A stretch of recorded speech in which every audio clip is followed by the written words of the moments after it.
কাশিমপুর কেন্দ্রীয় কারাগার। ভোরের আলো তখনও পুরোপুরি ছড়িয়ে পড়েনি, চারিদিক কুয়াশায় ঢাকা। সকাল ঠিক ৬টা।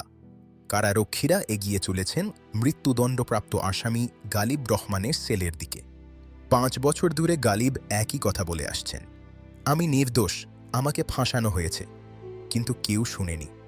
ফাঁসির কয়েক ঘন্টা আগে তার শেষ ইচ্ছা ছিল ৮ বছরের মেয়ে চাঁদনিকে একবার দেখা। জেল সুপারের আদেশে চাঁদনিকে নিয়ে আসা হলো। তার চোখে এক অদ্ভুত শান্ত দৃষ্টি। ৫ বছর পর বাবা মেয়ের মিলন।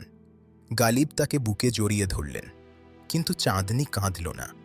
এরপর চাঁদনি বাবার কানে কানে ফিসফিস করে এমন কিছু বলল যা শুনে গালিবের মুখ ফ্যাকাশে হয়ে গেল। জেল সুপার চিৎকার করে উঠলেন, সবাই থামুন, ফাঁসির সমস্ত প্রস্তুতি এখনই বন্ধ করুন। কি ছিল সেই কথা যা বদলে দিল একজনের ভাগ্য? জানতে হলে সাথেই থাকুন, চলবে।